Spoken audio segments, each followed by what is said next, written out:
Hello everyone, this is Ravi Jha. I am a criminal defence counsel in Allahabad high court और आप सभी का स्वागत है आपके खुद के चैनल टारगेट फॉर आईक्यू में।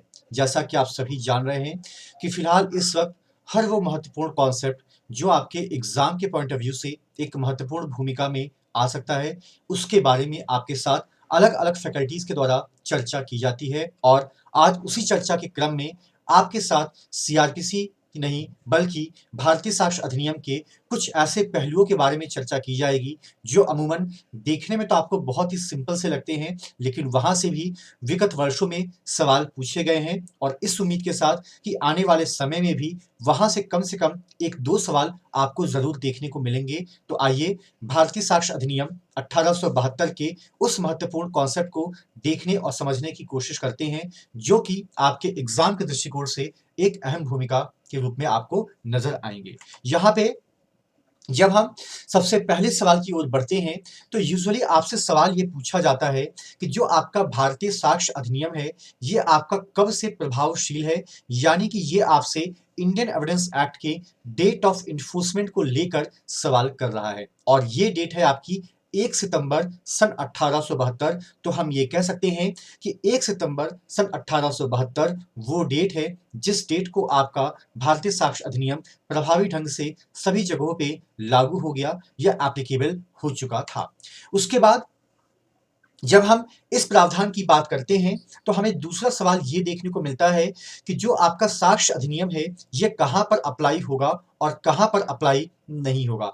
तो आमतौर पे जब हम जम्मू एंड कश्मीर के रीऑर्गेनाइजेशन एक्ट को देखते हैं तो हमें यह पता चलता है कि ये एक्ट आपका वर्तमान में संपूर्ण भारतवर्ष के ऊपर अप्लाई होता है, इवन की state of Jammu and Kashmir also. ठीक है।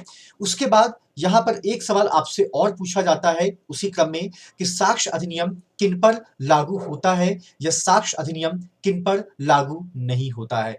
तो जो आपके एयरफोर्स एक्ट के तहत जो आपके गठित न्यायालय होते हैं उनके अंदर जो कार्यवाही होती है उसके ऊपर आपका साक्ष्य अधिनियम एप्लीकेबल नहीं होता है। जो आपके एफिडेविट होते हैं या शपथ पत्र होते हैं उनके ऊपर भी भारतीय साक्ष्य अधिनियम एप्लीकेबल नहीं होता है। इसके अलावा जो आर्बिट्रेटर के समक्ष जो कार्यवाही होती है यानी कि मध्यस्थता केंद्र के अंदर भी ये आपका एक्ट इन्फोर्स नहीं होता है। तो यहां पर हम ये कह सकते हैं कि ये कुछ ऐसे कोर एरियाज हैं जहां पर चाहकर भी भारतीय साक्ष्य अधिनियम इन्फोर्स नहीं होता है।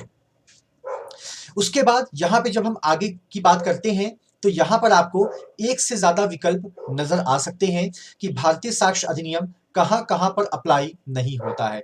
तो देखिए, जो आपके थल सेना अधिनियम है या नौसेना अनुशासन अधिनियम है या भारतीय नौसेना अनुशासन अधिनियम है या वायुसेना अधिनियम के अंतर्गत जितनी भी चीजें होती हैं वहां पर आपका भारतीय साक्ष्य अधिनियम अप्लाई नहीं करता है।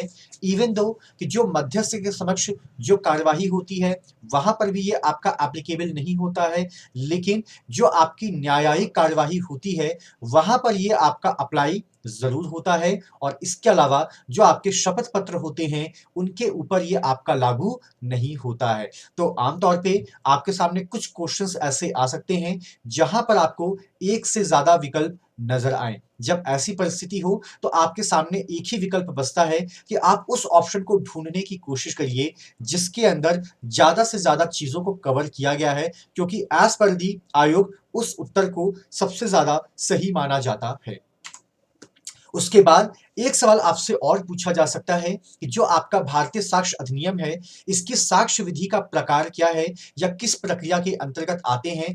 तो ये अपने आप में एक प्रकार का प्रोसीजरल लॉ है यानी कि प्रक्रियात्मक विधि है। इसके अलावा निम्न में से कौन सी विधि को साक्ष्य अधिनियम 1872 का आधार माना जाता है। तो आमतौर पे इसको हम लोग लॉ ऑफ द लैंड के नाम से भी जानते हैं। तो उस स्थान की विधि को जहां किसी मामले में कार्यवाही की जानी है आमतौर पे वही आपके भारतीय साक्ष्य अधिनियम 1872 का आधार माना जाता है। उसके बाद साक्ष्य विधि क्या है, लक्स फोरी है, लक्स टॉलिनिस है, लक्स सिट्स है या उपर्युक्त में से कोई नहीं है।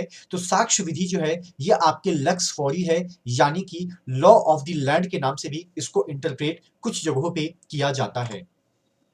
उसके बाद हम उन सवालों के ऊपर आते हैं जहां पर आपसे ये पूछा जाता है कि साक्ष्य विधि में कौन कौन सी चीजें शामिल हैं। क्या उसके अंदर तर्क के नियम शामिल हैं? बिल्कुल नहीं।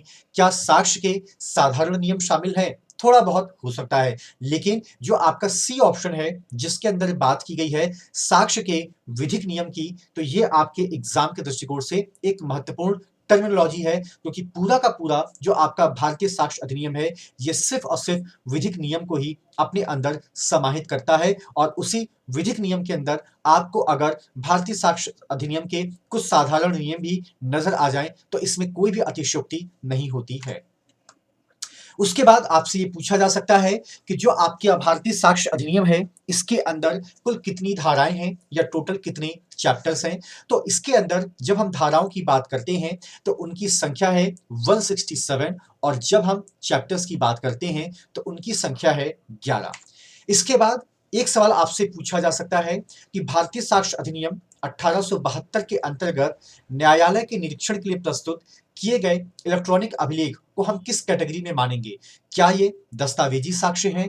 क्या ये इलेक्ट्रॉनिक साक्ष्य हैं? तो देखिए, आमतौर पे इलेक्ट्रॉनिक साक्ष्य तो ये है, इसमें कोई दो राय नहीं है, लेकिन अपने आप में ये एक प्रकार का डॉक्यूमेंट्री एविडेंस माना जाता है। तो यहां पर हम ये कह सकते हैं कि जब आपके सामने दो विकल्प आए कि क्या ये इलेक्ट्रॉनिक साक्ष्य है या दस्तावेजी साक्ष्य है, तो आपको टिक करना है कि हाँ, ये आपका एक दस्तावेजी साक्ष्य है। उसके बाद आमतौर पे एक सवाल आपसे और पूछा जा सकता है कि भारतीय साक्ष्य अधिनियम प्रत्यक्ष रूप से उल्लेख नहीं करता है पारिस्थितिजनक साक्ष्य का, यानी कि आमतौर पे जो सर्कमस्टांशियल एविडेंस होते हैं उनको कहीं ना कहीं एक प्रकार का वीक एविडेंस माना जाता है। इवन दो इसका आपको भारतीय साक्ष्य अधिनियम में प्रत्यक्ष रूप से उल्लेख देखने को नहीं मिलता है, लेकिन इसके अलावा जो आपके ओरल एविडेंस हैं या जो आपके डॉक्यूमेंट्री एविडेंस हैं या जो आपके प्राइमरी या सेकेंडरी एविडेंस हैं उनका जिक्र आपको यहां पर देखने को जरूर मिलता है। ठीक है। उसके बाद एक सवाल आपसे और पूछा जा सकता है जो कि आपके केस लॉ से डायरेक्टली कनेक्टेड है कि अवांछनीय तरीके से प्राप्त साक्ष्य ग्राह्य है यदि वह अन्यथा सुसंगत है। न्यायालय ने ये बात किस वाद में कहा था? तो आपका एक केस है Pushpa Devi M Jatia versus M L Wadhwa. इसी केस लॉस के अंदर ऑनरेबल कोर्ट के द्वारा ये हेल्ड किया गया कि अवांछनीय तरीके से जो प्राप्त साक्ष्य होते हैं वो भी ग्राह्य होते हैं बशर्ते उनके अंदर एक प्रकार की सुसंगतता विद्यमान हो। उसके बाद एक सवाल आपसे और पूछा जा सकता है कि जो टेप रिकॉर्डर होता है ये किस प्रकार का एविडेंस है? तो आमतौर से ये भी एक प्रकार का डॉक्यूमेंट्री एविडेंस है जिसको कि हम लोग दस्तावेजी साक्ष्य के रूप में मानते हैं। उसके बाद भारतीय साक्ष्य अधिनियम 1872 का जब हम प्रियम्बल की बात करते हैं या उसके हम उद्देशिका की बात करते हैं तो प्रियम्बल से एक सवाल तो आपको जरूर देखने को मिलता है। और जब हम भारतीय साक्ष्य अधिनियम के उद्देशिका को देखते हैं तो हमें यहां पर पता चलता है कि साक्ष्य विधि का समेकन करना, उनको परिभाषित करना और उनको संशोधित करना, यही आपके भारतीय साक्ष्य अधिनियम 1872 के उद्देशिका का प्रावधान है।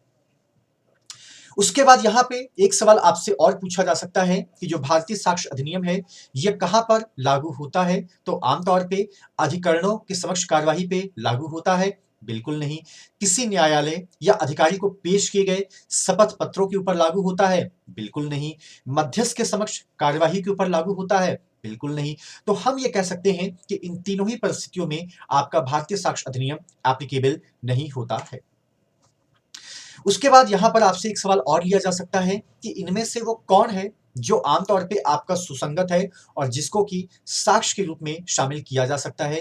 जो आपके टेप रिकॉर्डिंग होते हैं या आपके डॉग ट्रैकिंग होते हैं या जो आपका नार्को एनालिसिस टेस्ट होता है, आमतौर पे ये तीनों की तीनों चीजें ही किसी भी केस से संबंधित होती हैं और इसके अंदर एक प्रकार की सुसंगतता भी आपको विद्यमान नजर आती है। तो आमतौर पे इनको एज ए एविडेंस कंसीडर किया जा सकता है।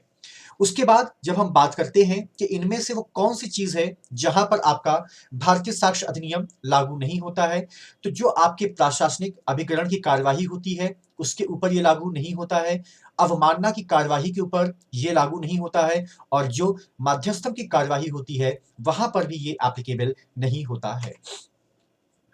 उसके बाद एक कैटेगरी आपसे और पूछी गई है कि जो स्नीफर्स डॉग होते हैं या जो खोजी कुत्ते होते हैं, इनके द्वारा जो साक्ष्य खोजा जाता है वो किस कैटेगरीज में आता है? तो वो आपका वैज्ञानिक साक्ष्य यानी साइंटिफिक एविडेंस की कैटेगरी में आता है।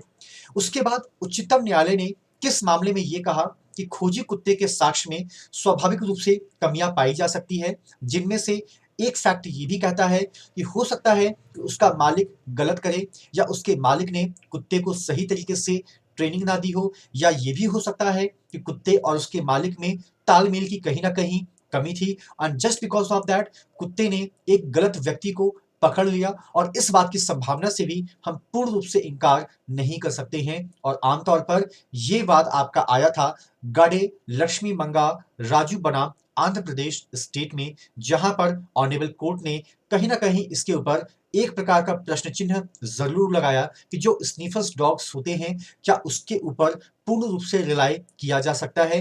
क्या इस बात की श्योरिटी दी जा सकती है कि उसने जिस व्यक्ति को पकड़ा है वही एक अक्यूज्ड है, या वो एक सही व्यक्ति है? क्या ऐसा भी हो सकता है कि उनसे भी गलतियां हो सकती है, या उसके मालिक से या उसके ट्रेनर से भी गलती हो सकती है?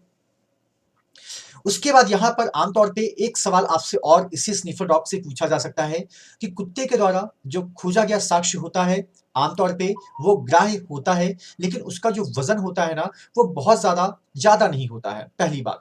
दूसरी बात ये है कि जो कुत्ते के द्वारा साक्ष्य को खोजा जाता है, उसकी संविचना और उसकी विश्वसनीयता को कसौटी पे खड़े उतरने की जरूरत भी होती है, और आमतौर पर साधक के साक्ष्य को भी स्वतंत्र रूप से प्रतिपरीक्षा की कसौटी पर खड़ा उतरना चाहिए। तो कुल मिला के ये भी कहीं ना कहीं दो बातें कहता है। एक तरफ तो ये कहता है कि हम स्नीफर्स डॉग्स के द्वारा जो भी हमें सबूत मिलते हैं उनके ऊपर हम पूर्ण रूप से विश्वास नहीं कर सकते हैं। वहीं दूसरी तरफ ये कहता है कि हम ये भी नहीं कह रहे हैं कि हम विश्वास नहीं करेंगे, लेकिन हमें कुछ पैरामीटर से या कुछ परिस्थितियों से उन सारे एविडेंसेस को गुजारना नितांत आवश्यक है, तब कहीं जाकर हम एक निष्कर्ष पे पहुंच सकते हैं। उसके बाद साक्ष्य विधि क्या है, इसका किस रूप में यूज किया जाता है, तो आपको ये कहीं ना कहीं पता चलता है कि जो आपके विवादास्पद आपके प्रश्नों को सुनिश्चित करने के लिए इनका प्रयोग किया जाता है। आमतौर पे ये एक प्रकार का प्रोसीजरल लॉ है, और ये आमतौर पे जो फैक्ट इश्यूज होते हैं उनको रिजॉल्व करने के लिए साक्ष्य विधि का सहारा भी अवश्य रूप से लिया जाता है।